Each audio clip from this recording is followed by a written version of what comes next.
c'était notre dernier cri du cœur.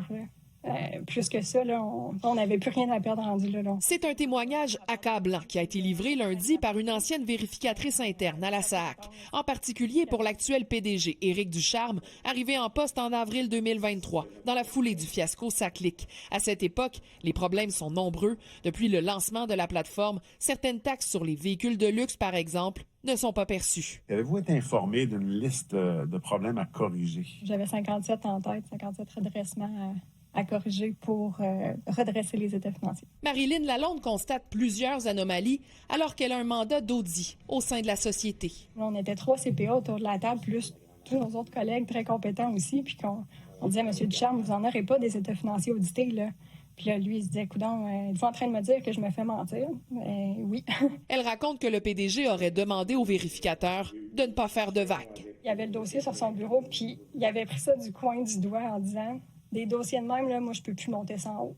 Il va falloir vous s'entendre avec les secteurs. En janvier 2024, l'équipe de vérificateurs rencontre M. Ducharme. Une réunion qu'ils espèrent depuis 9 mois déjà.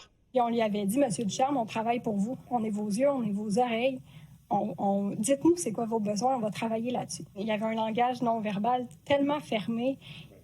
C'était hyper froid comme approche. Il nous regardait à peu près pas dans les yeux. Il était comme ça dans sa chaise. Les 2 bras croisés, puis il répondait rien. On lui demandait c'était quoi ses besoins, puis il n'y avait pas de réponse. En tout cas, pour moi, là, j'avais l'impression que c'était l'équivalent de me faire cracher dessus, de dire j'en veux pas de votre travail. Là. Au sortir de la rencontre, un constat émane. Je pense que c'était unanime. On s'est dit ça changera pas. On était vraiment, vraiment déçus de cette rencontre-là. On était dans l'ascenseur, je me souviens, puis on s'est dit, bon, ben, on sait ce qu'on fait en fin de semaine, on va mettre à jour notre CV. Elle a quitté la SAAC 3 mois plus tard. Suivant ce témoignage, les avocats de la SAAC demandent à ce que l'actuel PDG soit entendu dès cette semaine par la commission. Je vous signale que M. Ducharme est prêt à venir témoigner cette semaine. Demain matin, s'il le faut.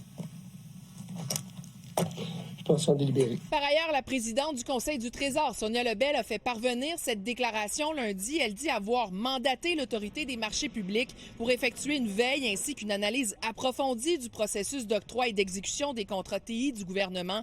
Une démarche, dit-elle, complémentaire aux travaux de la commission Galland. Élisabeth Laplante, TVA Nouvelles, Montréal.